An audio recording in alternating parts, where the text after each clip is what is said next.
Can I borrow a feeling? Can you lend me a jar of love? Hurting hands need some healing. Take my hand with your glove of love. Do-do-do-do-do-do-do. Do-do-do-do-do-do. So how about it, Luann? Will you marry me? Again? Ew, no. Can I at least have my shirts back? You heard the lady. I'll be back. Probably. Welcome inside the bubble, the little bubble of Russell Friesen. This is Limit Breaks, though we have not officially broken anything on air yet. The time is coming. So nothing really happened in the sports world today. No big trades or transactions of any sort. Oh, okay, there was that minor deal that included James Harden going to the Nets. Now, if you want a hot take, that's not what I'm here for. You can search all of the internet, Twitter, Facebook, literally anywhere there was any level of sports fan, you will find a take. Everything ranging from this gives the Nets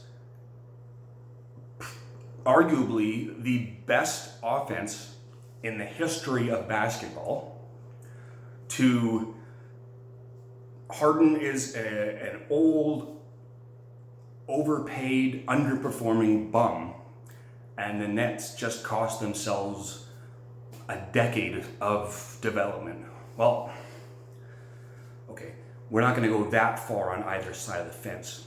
I will say, James Harden, when he is properly motivated, which isn't always, when the offense runs through him, and when he has excellent defenders and shooters around him, is the best offensive player in today's NBA. Okay, that's as close as you'll get as a hot take for me. So that's the problem. Harden needs you to make him a sundae, put the cherry on top, and spoon feed it to him. Only then will you get his best production. So I don't want to say that this is a disastrous move for Brooklyn, because if it does end in them winning an NBA championship over the next 1 to 3 seasons, then you can argue it was all worth it. What did I say about the Raptors when they acquired Leonard? Championships cost not only money, but developmental time, and they usually result in a small rebuild afterwards, or at least a reload. So we understood as Raptors fans that there was going to be a little bit of pain after the pleasure, but winning an NBA championship, having that moment, nobody could ever take that away from you. So knowing that, the championship will dull most of the pain of the following years while you're retooling, reloading, or rebuilding. Brooklyn gets James Harden. They also have Kyrie Irving and Kevin Durant. All three of these players bring dynamic offensive skills that you just can't find anywhere else. Okay? The problem is there's only one basketball. And the problem is Karis LeVert and Jarrett Allen were anchoring the Nets bench. Karis LeVert, I'm very, very interested to see how he's going to play. He was a budding superstar. Yes, he's a little bit older, 24, maybe just turned 25. But he hasn't quite reached his peak. He can be a guy when, if he's the number 2 in the offense, he could turn into a 20-point per game guy going forward for the next 8 to 10 seasons. Houston, Can you imagine a year, 2 years ago, even 1 year ago, that they would be doing a massive rebuild? I couldn't, but here it is. They've done very well for themselves. I don't know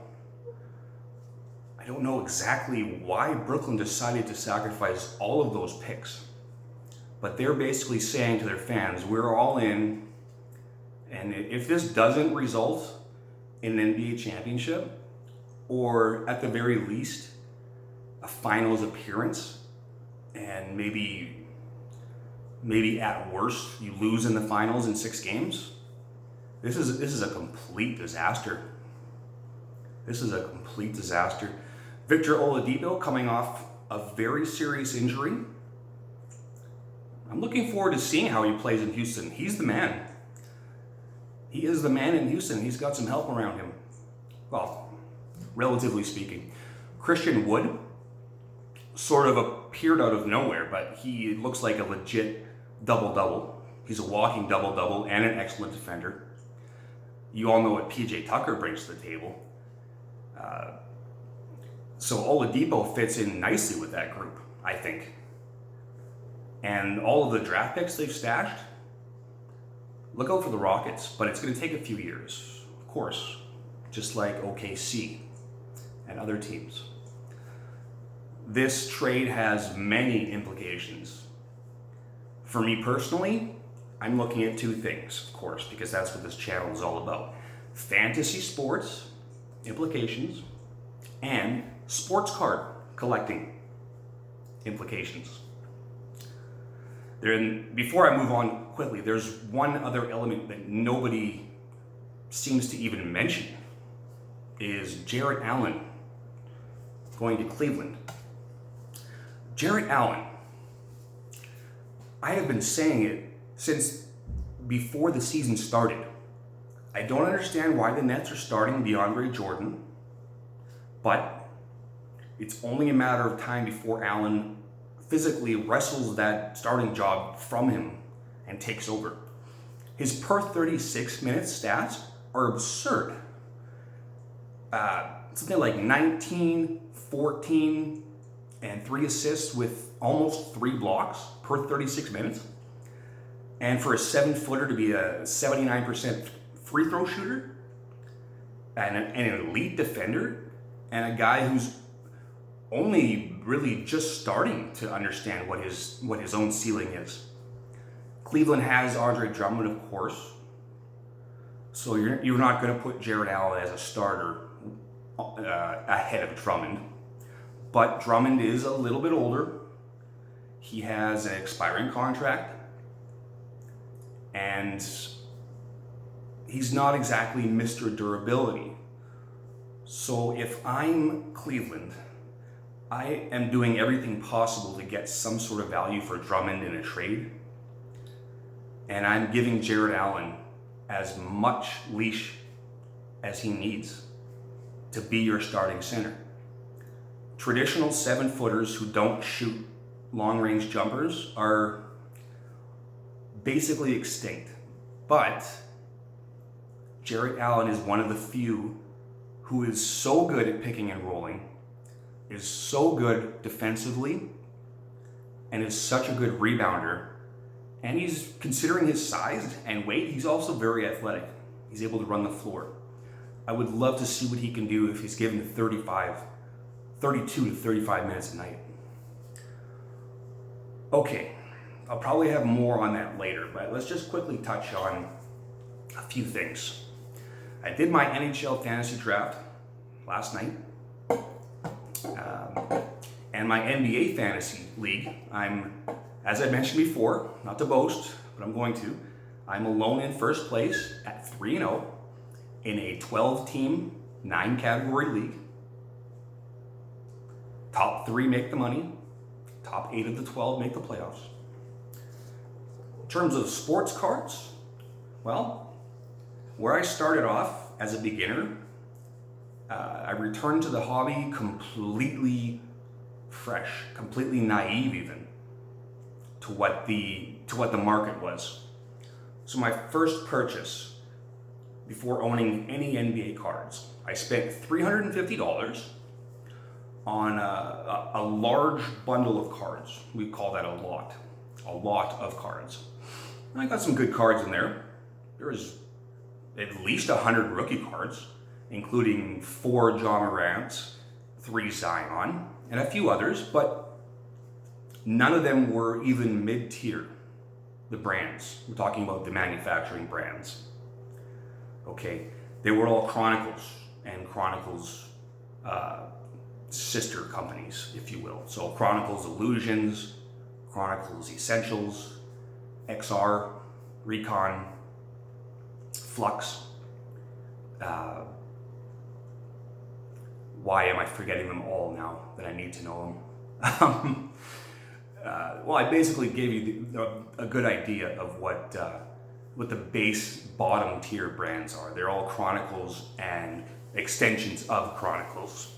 As you move up the ladder into the middle or intermediate category, you find the brands like Donruss Optic and Select and Prism. That's your intermediate area. We're not worried about the giant at the top of the beanstalk, which is Panini Black, National Treasures, Immaculate. Those cards are so absurdly priced that we can only hope that one day we're buying those cards. As far as right now, I'm buying and selling almost on a daily basis. I do ship officially worldwide, and I can ship guaranteed within 48 hours. All of my cards that are for sale are listed on Facebook Marketplace. You can find Russell Friesen there. I just want to show you some examples of my untouchables.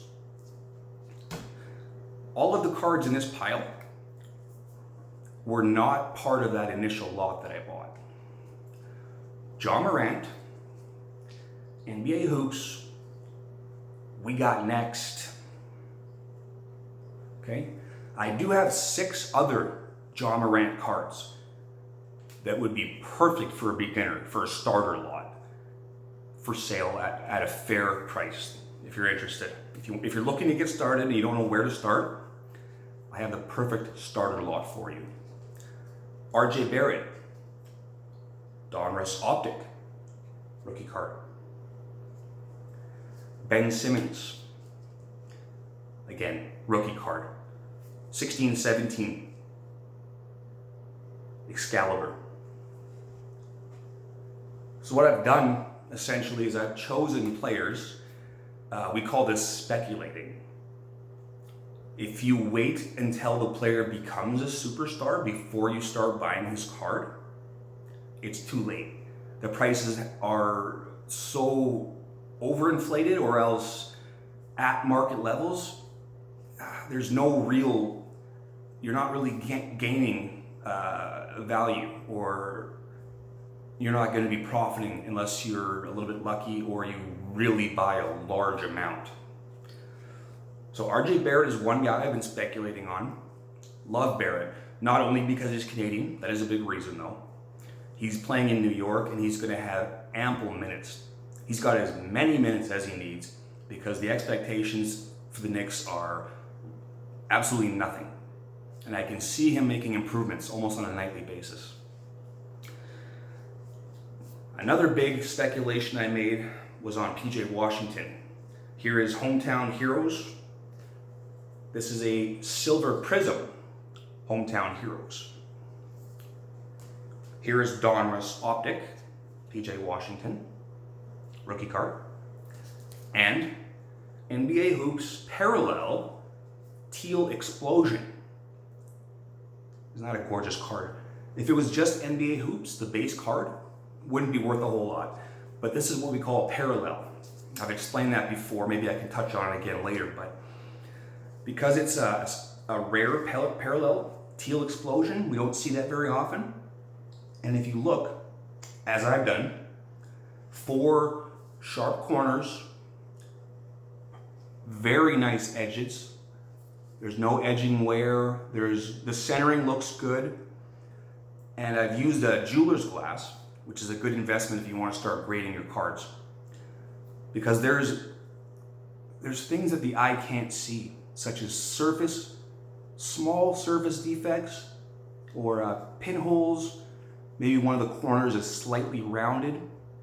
But if you want to get a card graded as a 10, it needs to be almost flawless. There's a little bit of give for one minor issue, but this is one card I'm considering getting graded. With that said, I have several PJ Washingtons, probably 8 or 10, that are available for sale, and again, are perfect for a starter lot for a beginning collector. Just let me know. Prices are more than fair.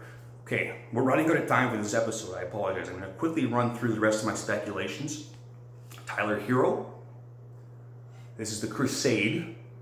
I don't have a high-end or even a middle tier Hero yet, but I'm looking for one. I'm shopping around. His developmental curve is a little more, there's not many spikes, it's more of a plateau, but he's slowly going to work his way into a future All-Star, I believe. Michael Porter Jr., I have his lottery ticket card, and for some reason the hype around Porter is just crazy. Even though Porter Jr. technically hasn't really done that much. More often than not, he's been sidelined with some sort of a nagging injury. But when he does play, he has flashes of absolute high-end superstar dominance. It's just that he hasn't played that much. So luckily, I got this card in my original lot. If you're looking to buy Michael Porter Jr., you can shoot me a PM, you can comment in the section, you can find me again on the Facebook Marketplace. Ask me a question and I'll tell you, you're probably not a good time to invest in Porter Jr. because you're not getting your bang for your buck. Here's another guy, because he plays in OKC, and because they lose almost every night, Shai Gilgeous-Alexander, another Canadian, he is, I can almost guarantee you, I can almost promise you that he is a perennial all-star at worst. Look at what he's doing, look at the numbers he's putting up. And similar to RJ Barrett, he has no expectations, so he's given free reign. He gets a ton of minutes, he can make mistakes, learn from those mistakes, and he's not in danger of losing his job or getting traded. Lauri Markkanen, I know it's his 4th year. I still believe in you, Lauri. You're a Dirk Nowitzki clone. A 7-footer from Finland with a really good handle. Potential to be one of the greatest 3-point shooters this league has ever seen. But he just can't stay healthy. Recently diagnosed with COVID. And he's on my fantasy team, of course. This is a Donruss Optic Markkanen rookie. I'm still holding out hope. Lauri, we hope you get better soon. I hope I see you on the court again soon. Almost done here. Kawhi Leonard. Absolutely gorgeous. Crusade. This is a camo prism. I'm trying to avoid the glare here. Sorry. The more episodes I record, the more I'm going to get better production value and quality and sound. And for those of you who are itching for that box break, it's coming. I promise you, it's coming very soon. Luka Doncic, Select. Gorgeous card. If you want Luka and you're a beginning collector, I currently have a sale on Facebook Marketplace with 5 Doncic cards, not rookies, because those are crazy expensive. 5 Doncic cards at a very reasonable price. If you're interested, let me know. We can work something out. Oh, I missed a PJ Washington. There's his select rookie card. And then you have the guys who, these are just long-term holds. Anything Kobe, basically. Anything Kobe. Steve Nash, his final season, select. Dwayne Wade, Shaq, Hakeem Olajuwon. Those are never a bad idea to grab, to invest in. And one more thing that reminded me when I saw the Steve Nash card is that he didn't ask for this when he took that job. He knew there would be a little bit of, he'd have to be more than just a coach, because KD and Kyrie are big personalities, okay? And Nash is more of a defensive-minded coach. But now that you add Harden into the mix, I don't know what the hell is going to happen. And I feel sorry for Nash, but if he can somehow put this together and gel this into a winning team, a championship winning team, Steve Nash's stock is good. It's going to go up. So if you want to buy low on Steve Nash cards, please do it now. That's it for this episode of Limit Breaks. I appreciate you tuning in. Thank you to my new followers. On the next episode, I hope we have a box break live, but if we don't, we will have a free giveaway. One follower chosen at random will receive a free card, sports card, valued at least $10. Okay? Stick around for that. I'm Russell Friesen. This is Limit Breaks, and we'll see you on the next.